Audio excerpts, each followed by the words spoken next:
একমাত্র আল্লাহর উপর অটুট বিশ্বাস থাকার কারণেই একজন হজযাত্রীর জন্য দুবার বিমান অবতরণ করেন পাইলট।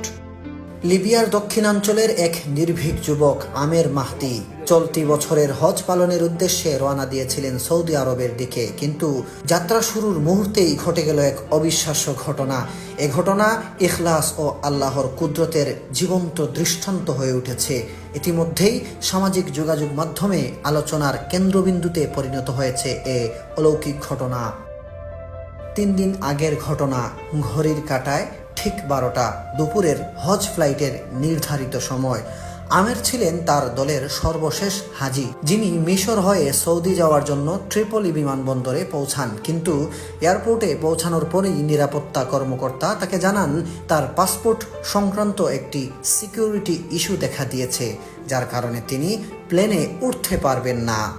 বাকিরা সবাই বোর্ডিং শেষ করে প্লেনে উঠতে থাকেন, আর আমের আল্লাহর উপর বিশ্বাস করে একা বসে থাকেন অজানা এক পরিণতির অপেক্ষায়।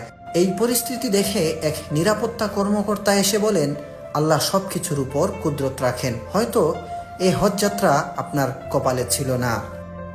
কিন্তু আমের ভয় পাননি, মুখে ছিল দৃঢ় বিশ্বাস। জবাব দিলেন, ইনশাআল্লাহ প্লেনটি উড়বে না, আবার ফিরে আসবে। আমার নিয়ত হজের, ইনশাআল্লাহ আমি অবশ্যই যাব। তার বিশ্বাসের সঙ্গে জবাব দেওয়ার কিছুক্ষণের মধ্যেই ঘটে গেল প্রথম অলৌকিক ঘটনা।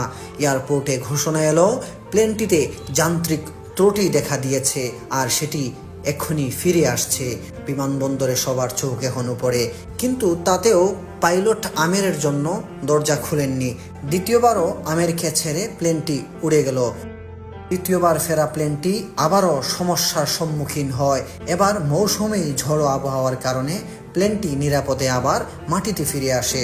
তখন পাইলট নিজেই বলেন, আল্লাহর কসম, আমি আর বিমান উড়াবো না যতক্ষণ না আমের প্লেনে ওঠেন।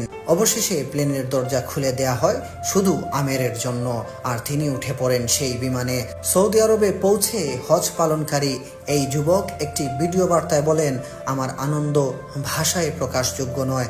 আল্লাহ তার কুদরত দেখিয়েছেন। আল কাহ্হার, যিনি নিয়মও ভেঙে দিতে পারেন।